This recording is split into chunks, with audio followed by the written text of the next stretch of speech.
ಈ ಉತ್ತಮವಾದಂಥ ಪರಿಸರದಲ್ಲಿ ಅದ್ಭುತವಾಗಿ ರೂಪುಗೊಂಡಿರ್ತಕ್ಕಂಥ ಈ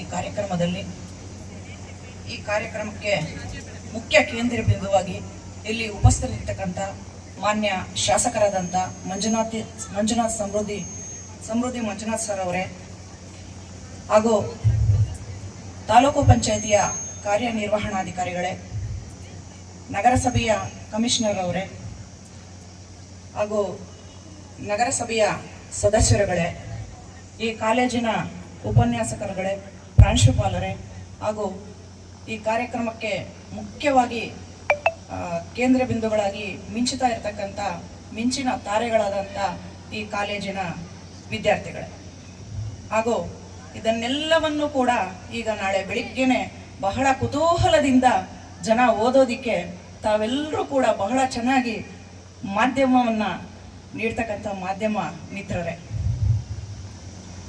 ಈ ವಾರ್ಷಿಕೋತ್ಸವ ಅಂತಕ್ಕಂಥದ್ದು ಹೈಸ್ಕೂಲ್ಗಿಂತಲೂ ಕಾಲೇಜಿನಲ್ಲಿ ಬಹಳ ಸಂಭ್ರಮ ಸಡಗರದಂಥ ದಿನ. ಇಡೀ ವರ್ಷ ಪೂರ್ತಿ ಈ ಒಂದು ದಿನಕ್ಕಾಗಿ ವಿದ್ಯಾರ್ಥಿಗಳು ಬಹಳ ಕುತೂಹಲದಿಂದ ಲವಲವಿಕೆಯಿಂದ ಕಾಯ್ತಾ ಇರ್ತಾರೆ. ಆ ಒಂದು ಅನುಭವ ನನಗೂ ಕೂಡ ಆಗಿದೆ. ನನ್ನ ಕಾಲೇಜ್ ಡೇಸಲ್ಲೂ ಕೂಡ ನಾನು ವಾರ್ಷಿಕೋತ್ಸವ ಬಂದಾಗ ಆ ಒಂದು ದಿನಕ್ಕಾಗಿ ಕೊನೆ ಒಂದು ಘಟ್ಟ ಅದು. ನಮ್ಮ ಒಂದು ವರ್ಷ ಪೂರ್ತಿ ಏನು ಓದಿರ್ತೀವಿ ಆ ಒಂದು ಕೊನೆ ದಿನ ಅದು. ಸೊ ಡಿಗ್ರಿನಲ್ಲಿ ಫೈನಲ್ ಇಯರಲ್ಲಂತೂ ಮತ್ತೆ PUC ನಲ್ಲಿ ಸೆಕೆಂಡ್ PUC ನಲ್ಲಂತೂ ಬಹಳ ಒಂದು ಕ್ಯೂರಿಯಾಸಿಟಿ ಇರ್ತಕ್ಕಂಥ ದಿನ. ನಿಮ್ಮ ಎಲ್ಲ ಕ್ಯೂರಿಯಾಸಿಟಿ ಮತ್ತೆ ನಿಮ್ಮ ಒಂದು ಉತ್ಸಾಹ ಇದನ್ನೆಲ್ಲ ನೋಡಿದ್ರೆ ನಿಜವಾಗ್ಲೂ ನನ್ನ ಕಾಲೇಜ್ ಡೇಸ್ ನನಗೆ ನೆನಪಾಗ್ತಾ ಇದೆ. ಬೆಳಿಗ್ಗೆ ನಾವು ಇಲ್ಲಿ ಕಾರ್ಯಕ್ರಮ ಶುರುವಾದಾಗಿಂದ ಎಲ್ಲ ಹುಡುಗರು ಹುಡುಗಿಯರು ಇಬ್ಬರು ಕೂಡ ಜೋರಾಗಿ ಚಪ್ಪಾಳೆ ಹೊಡಿತಾ ಇದ್ದೀರಾ. ಜೊತೆಗೆ ನಿಮ್ಮ ಒಂದು ಆನಂದಕ್ಕೆ ಪಾರ್ವೇ ಇಲ್ಲ ಇವತ್ತು. ಅದಕ್ಕೆ ಪೂರಕವಾಗಿ ನಿಮ್ಮ ಶಿಕ್ಷಕರು ಕೂಡ ಇಲ್ಲಿ ವೇದಿಕೆ ಮೇಲೆ ನೃತ್ಯವನ್ನ ಮಾಡಿ ಅವರ ಒಂದು ಆನಂದ ಕೂಡ ಈ ಸಮಯದಲ್ಲಿ ವ್ಯಕ್ತಪಡಿಸಿದ್ದಾರೆ. ನಾನಿಲ್ಲಿ ನೋಡ್ತಕ್ಕಂಥ ಎಲ್ಲ ಕಾರ್ಯಕ್ರಮಗಳು ಬಹಳ ಅದ್ಭುತವಾಗಿ ಮೂಡಿ ಬಂದಿತ್ತು. ಸೊ ಆ ಒಂದು ಕಾರ್ಯಕ್ರಮಗಳಲ್ಲಿ ಸಮಾಜಕ್ಕೆ ಒಂದು ಮೆಸೇಜ್ ಇತ್ತು. ಶಿಕ್ಷಕರು ಮಾಡ್ತಕ್ಕಂಥ ನೃತ್ಯದಲ್ಲಿ ಬಹಳ ಅರ್ಥಗರ್ಭಿತವಾಗಿತ್ತು ಆ ಒಂದು ಹಾಡು, ಹಚ್ಚೇವು ಕನ್ನಡದ ದೀಪ. ನಮ್ಮ ದೀಪ ನಮ್ಮ ಒಂದು ಮನೆಯನ್ನ ಮಾತ್ರ ಬೆಳಗ್ತಾ ಇಲ್ಲ, ಇಡೀ ಕನ್ನಡ ನಾಡು ಭಾರತವನ್ನ ಬೆಳಗ್ತಾ ಇದೆ ಅನ್ನೋದ್ರ ಮುಖಾಂತರ ಬಹಳ ಉತ್ತಮವಾಗಿ ಮೂಡಿಬಂತು ಆ ಒಂದು ನೃತ್ಯ. ಶಿಕ್ಷಕರು ಕೂಡ ಯಾವುದೇ ಒಂದು ಮುಜುಗರಕ್ಕೆ ಒಳಪಡದೆ ಅಷ್ಟೊಂದು ಉತ್ತಮವಾಗಿ ಮಾಡಿದ್ರಲ್ವಾ, ನಿಜವಾಗ್ಲೂ ಕೂಡ ನನ್ನ ಕಡೆಯಿಂದ ನಿಮ್ಗೆಲ್ರಿಗೂ ಕೂಡ ಕಂಗ್ರ್ಯಾಚುಲೇಷನ್ಸ್. ಆ ರೀತಿ ಇರಬೇಕು. ಕೊನೆಯಲ್ಲಿ ನಾವು ಯಾವುದೇ ರೀತಿ ಈ ರೀತಿ ಮಾಡಿದ್ರೆ ಏನಾಗ್ಬೋದು ಅನ್ನೋ ಒಂದು ಮುಜುಗರ ಇಲ್ಲದೆ ಶಿಕ್ಷಕರೆಲ್ಲರೂ ಕೂಡ ನೃತ್ಯ ಮಾಡಿದ್ರು. ನಿಜವಾಗ್ಲೂ ಹ್ಯಾಟ್ಸ್ ಆಫ್ ಟು ಯು. ಆಮೇಲೆ ಮಕ್ಕಳು ಕೂಡ ಒಂದು ನೃತ್ಯ ಮಾಡಿದ್ರು, ಬಹಳ ಚೆನ್ನಾಗಿತ್ತು. ದುಷ್ಟರ ಶಿಕ್ಷೆ, ಶಿಷ್ಟರ ಸಂರಕ್ಷಣೆ ಅನ್ನೋ ರೀತಿ ನಿಜವಾಗ್ಲೂ ಒಂದು ಒಳ್ಳೆ ಮೆಸೇಜ್ ಇತ್ತು ಆ ಒಂದು ನೃತ್ಯದಲ್ಲಿ. ನಿಜವಾಗ್ಲೂ ಕೂಡ ಕೊನೆಗೆ ದುಷ್ಟರು ಅವರು ನರಳ್ತಾನೆ ಈ ಸಮಾಜದಿಂದ ಕಣ್ಮರೆ ಆಗ್ತಾರೆ. ಯಾವತ್ತೂ ಕೂಡ ಧರ್ಮ ಅನ್ನೋದು ಕೊನೆಗೆ ಉಳಿಯುತ್ತೆ. ನಾವೆಲ್ಲ ಕೂಡ ಓದ್ಕೊಂಡು ಬಂದಿದ್ದೀವಿ ರಾಮಾಯಣ ಮಹಾಭಾರತ. ಹುಡುಗರಿಗೆ ಸ್ವಲ್ಪ ಇದು ಬೋರ್ ಅನ್ಸ್ಬೋದು, ದಯವಿಟ್ಟು ಸ್ವಲ್ಪ ಕೇಳಿಸ್ಕೊಳ್ಳಿ. ಈ ಒಂದು ಕೊನೆಯ ನೃತ್ಯ ಬಹಳ ಒಂದು ಅದ್ಭುತವಾದಂತ ಒಂದು ಮೆಸೇಜ್ ಅನ್ನ ಕೊಟ್ಟಿದೆ. ಈಗಾಗಲೇ ಒಂದು ಮಹಾನಗರ ಪಾಲಿಕೆಯಲ್ಲಿ ಕಾಲೇಜು ವಿದ್ಯಾರ್ಥಿಗಳು, ನಮ್ಮ ಬಿಷಪ್ ಕಾಟನ್, ಮೌಂಟ್ ಕಾರ್ಮಲ್, ಈ ಎಲ್ಲ ಕಾಲೇಜುಗಳನ್ನ ನಾವು ಬೆಂಗಳೂರಲ್ಲಿ ನೋಡಿರ್ತೀವಿ. ಅಲ್ಲಿ ವಿದ್ಯಾಭ್ಯಾಸ ಮಾಡ್ತಕ್ಕಂಥ ಸ್ಟೂಡೆಂಟ್ಸ್ನು ಕೂಡ ನಾವು ನೋಡಿದ್ದೀವಿ. ಆ ಕಾಲೇಜುಗಳಿಗೆ ಕಂಪೇರ್ ಮಾಡಿದ್ರೆ ಇವತ್ತು ನಮ್ಮ ಈ ತಾಲೂಕಲ್ಲಿ ಇರ್ತಕ್ಕಂಥ ಕಾಲೇಜು ಆ ರೀತಿ ಬೆಳೆದು ನಿಂತಿದೆ.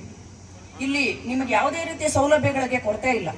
ಕ್ಯಾಂಟೀನ್ ಆಗ್ಬೋದು, ಜಿಮ್, ಈಗ ತಾನೇ ಜಿಮ್ಮನ್ನು ಉದ್ಘಾಟನೆ ಮಾಡಿಕೊಟ್ವಿ, ಕ್ಯಾಂಟೀನನ್ನು ಉದ್ಘಾಟನೆ ಮಾಡಿಕೊಟ್ಟಿದ್ದೀವಿ, ಒಳ್ಳೆ ಸಭಾಂಗಣ ಇದೆ, ಉತ್ತಮವಾದಂಥ ಉಪನ್ಯಾಸಕರುಗಳಿದ್ದಾರೆ. ಎಲ್ಲದಕ್ಕೂ ಮಿಗಿಲಾಗಿ ನಿಮಗೆ ಉತ್ತಮವಾದಂಥ ಉಪನ್ಯಾಸ ಇಲ್ಲಿ ಸಿಗ್ತಾ ಇದೆ, ಒಳ್ಳೆ ಶಿಕ್ಷಣ ಸಿಗ್ತಾ ಇದೆ. ಮಹಾನಗರದಲ್ಲಿ ಕಾಲೇಜುಗಳಲ್ಲಿ ಏನ್ ಸಿಗ್ಬೇಕೋ ಆ ಎಲ್ಲ ವ್ಯವಸ್ಥೆಗಳನ್ನ ಮಾನ್ಯ ಶಾಸಕರು ಬಹಳ ಶ್ರಮ ವಹಿಸಿ ಶ್ರದ್ಧೆಯಿಂದ ತನ್ನದು ಇದು ಅಂತಕ್ಕಂಥ ಒಂದು ಮನೋಭಾವನೆಯಿಂದ ಈ ಕಾಲೇಜನ್ನು ಅಭಿವೃದ್ಧಿ ಮಾಡಿದ್ದಾರೆ. ನಿಜವಾಗ್ಲೂ ನಾನು ವೈಯಕ್ತಿಕವಾಗಿ ಈ ವೇದಿಕೆ ಮೂಲಕ ನಿಮ್ಮೆಲ್ಲರ ಪರವಾಗಿ ಅವರಿಗೆ ಧನ್ಯವಾದಗಳನ್ನು ಅರ್ಪಿಸ್ತಾ ಇದ್ದೀನಿ. ಇಷ್ಟೊಂದು ನಿಮಗೆ ಅನುಕೂಲಗಳನ್ನು ಕೊಟ್ಟಾಗ ನನ್ನದೊಂದು ಸ್ವಾರ್ಥ ಇದೆ. ನೀವೆಲ್ಲರೂ ಕೂಡ ಯುವಕರು. ಈಗಾಗಲೇ ನಾನೇ ಈ ಕಾಲೇಜಿಗೆ ಬಂದು 1/1/2025ಕ್ಕೆ 18 ವರ್ಷ ಯಾರಕ್ಕೆ ತುಂಬಿದೆ ಅವರದನ್ನೆಲ್ಲ ನಾವು ಮತದಾನದ ಹಕ್ಕು ಕೊಟ್ಟಿದ್ದೀವಿ, ಅವ್ರನ್ನ ಲಿಸ್ಟ್ಗೆ ಸೇರಿಸ್ಕೊಂಡು ಹೋಗಿದ್ದೀವಿ. ಸೊ ನೀವೆಲ್ಲರೂ ಕೂಡ ಈಗ ಪ್ರಬುದ್ಧರು.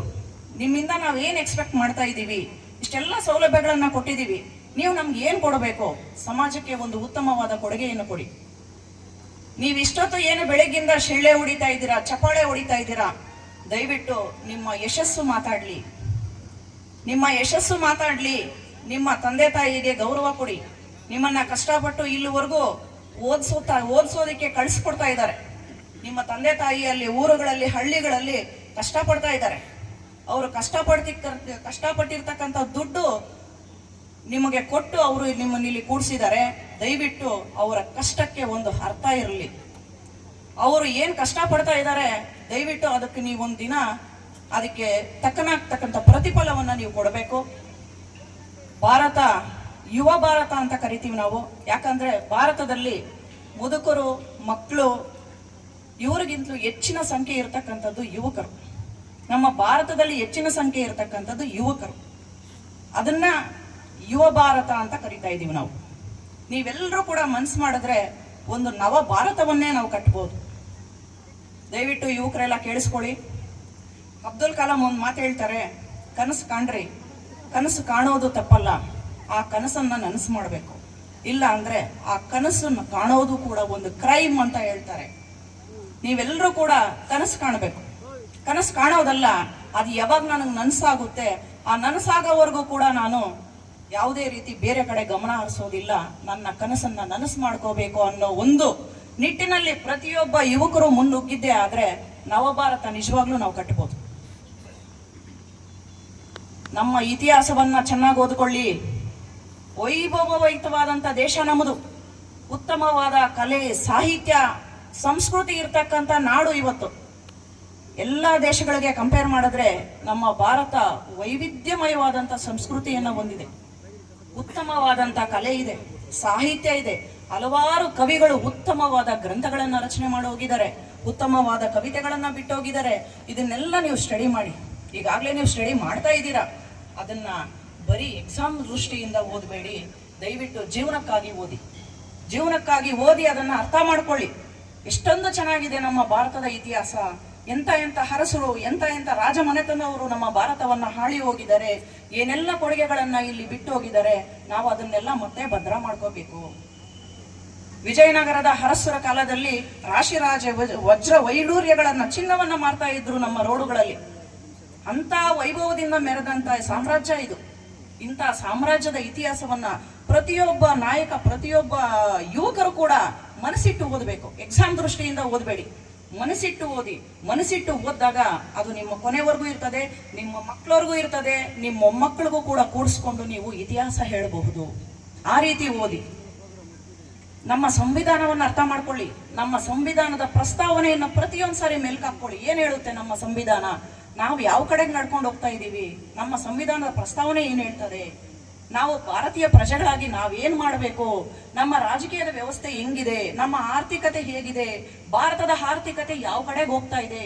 ಇಡೀ ರಾಷ್ಟ್ರಗಳ ಸಾಲಿನಲ್ಲಿ ನಿಂತು ನೋಡಿದಾಗ ನಮ್ಮ ಭಾರತದ ಆರ್ಥಿಕತೆ ಯಾವ ಸಾಲದಲ್ಲಿದೆ, GDP ರೇಟ್ ಏನಿದೆ, GST ರೇಟ್ ಏನಿದೆ, FDP ಏನಿದೆ, ಇದನ್ನೆಲ್ಲ ದಯವಿಟ್ಟು ನೀವೆಲ್ಲರೂ ಕೂಡ ಪ್ರಬುದ್ಧರಿದ್ದೀರಿ. ತಾವೆಲ್ಲರೂ ಕೂಡಿ ಒಂದು ನಿರ್ಧಾರಕ್ಕೆ ಬನ್ನಿ. ಬೇರೆ ರೀತಿಯಾದಂತ ಯೋಚನೆಗಳನ್ನ ಬಿಡಿ.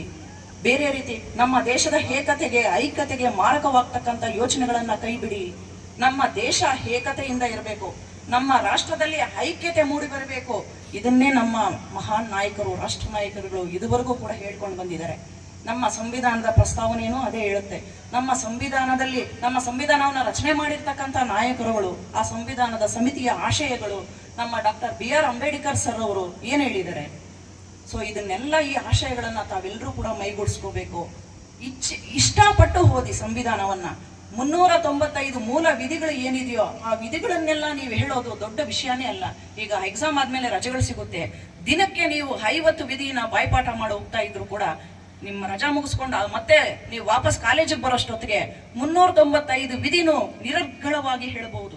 ಪ್ರತಿಯೊಂದು ವಿಧಿ ಏನ್ ಹೇಳುತ್ತೆ ಅನ್ನೋದನ್ನ ಪ್ರತಿಯೊಬ್ಬ ಯುವಕ ಕೂಡ ಹೇಳಿದಾಗ್ಲೇ ನಿಜವಾಗ್ಲೂ ಕೂಡ ಅದಕ್ಕೆ ಸಾರ್ಥಕತೆ ಬರುತ್ತೆ. ಮೇಡಮ್ KS ಮಾಡಿದ್ದಾರೆ, ದೊಡ್ಡ ಭಾಷಣ ಬಿಗಿತಾ ಇದ್ದಾರೆ ಅಂತ ಅನ್ಕೋಬೇಡಿ. ನಿಜವಾಗ್ಲೂ ಕೂಡ ಈ ಫೈನಲ್ ಇಯರ್ ಡಿಗ್ರಿ ಆದ್ಮೇಲೆ ಪ್ರತಿಯೊಬ್ಬರಿಗೂ ಕುತ್ಕೊಂಡು ಕಾಂಪಿಟೇಟಿವ್ ಎಕ್ಸಾಮ್ ಓದಿ. ನೀವೆಲ್ಲರೂ ಕೂಡ ಮುಂದೆ ಇನ್ನ 3-4 ವರ್ಷದಲ್ಲಿ ಒಂದು ಜವಾಬ್ದಾರಿಯುತ ಸ್ಥಾನದಲ್ಲಿ, ಒಂದು ಅಧಿಕಾರಿ ಸ್ಥಾನದಲ್ಲಿ ನೋಡ್ಬೇಕು ಅನ್ನೋದು ನನ್ನ ಆಸೆ. ಯಾಕಂದ್ರೆ ಇದು ನನ್ನ ಸ್ವಂತ ತಾಲೂಕಾಗಿರೋದ್ರಿಂದ ನನಗೊಂದು ಒಂದು ಆಸೆ ಇದೆ. ಆ ಆಸೆನ ನಾನು ನಿಮ್ಮ ಹತ್ರ ಹೇಳ್ಕೊಂತ ಇದ್ದೀನಿ. ನೀವೆಲ್ಲರೂ ಕೂಡ ಪ್ರಬುದ್ಧರಾಗಿರ್ಬೇಕು, ಪ್ರಬುದ್ಧತೆಯಿಂದ ಯೋಚನೆ ಮಾಡಿ. ವಿವೇಕಾನಂದ ಅವರು ಒಂದ್ಸರಿ ಚಿಕಾಗೋ ಸಮ್ಮೇಳನದಲ್ಲಿ ಭಾಗವಹಿಸ್ತಾರೆ. ಅವರು ಚಿಕಾಗೋ ಸಮ್ಮೇಳನದಲ್ಲಿ ಭಾಗವಹಿಸಿದಾಗ ನಮ್ಮ ರಾಮಾಯಣ ಗ್ರಂಥವನ್ನ ಕೆಳಗಡೆ ಇಟ್ಟಿರ್ತಾರೆ. ಅದರ ಮೇಲೆ ಬೇರೆ ಬೇರೆ ದೇಶದ ಗ್ರಂಥಗಳನ್ನೆಲ್ಲ ಜೋಡಿಸ್ಕೊಂಡು ಹೋಗಿರ್ತಾರೆ. ವಿವೇಕಾನಂದರವರಿಗೆ ಅವರ ಸ್ನೇಹಿತರು ಹೇಳ್ತಾರೆ, ನೋಡು ನಮ್ಮ ಭಾರತದ ರಾಮಾಯಣ ಮತ್ತು ಮಹಾಭಾರತ ಗ್ರಂಥಗಳನ್ನ ಎಷ್ಟು ಕೆಳಗಡೆ ಇಟ್ಟಿದ್ದಾರೆ ನೋಡು, ಬೇರೆ ದೇಶಗಳದ್ದೆಲ್ಲ ಮೇಲ್ಮೇಲೆ ಜೋಡಿಸ್ಕೊಂಡು ಹೋಗಿದ್ದಾರೆ ಅಂತ ಹೇಳ್ತಾರೆ. ವಿವೇಕಾನಂದ ಅವರು ಒಂದು ಮಾತು ಹೇಳ್ತಾರೆ, ನಮ್ಮ ಭಾರತದ ರಾಮಾಯಣ ಮಹಾಭಾರತ ಎಲ್ಲಾ ಬೇರೆ ಗ್ರಂಥಗಳಿಗೆ ಅಡಿಪಾಯ, ಹಾಗಾಗಿ ಅವರು ಅದನ್ನ ಕೆಳಗಿಟ್ಟಿದ್ದಾರೆ. ಅವರ ಒಂದು ಸಕಾರಾತ್ಮಕ ಭಾವನೆ ಹೇಗಿತ್ತು ಅಂತ ನೋಡಿ, ಅವರ ಪಾಸಿಟಿವ್ನೆಸ್ ಹೇಗಿತ್ತು ಅಂತ ನೋಡಿ. ಕೆಟ್ಟದ್ದಲ್ಲೂ ಕೂಡ ನಾವು ಒಳ್ಳೆಯದನ್ನ ಕಾಣಬೇಕು, ಕೆಟ್ಟದಲ್ಲೂ ಕೂಡ ನಾವು ಒಳ್ಳೆಯದನ್ನ ಕಾಣಬೇಕು. ಕೆಸರಲ್ಲಿ ಕಮಲ ಹರಡುತ್ತೆ, ಕೆಸರು ಅಂತ ಕಮಲನೂ ಕೆಸರಲ್ಲವಲ್ಲ.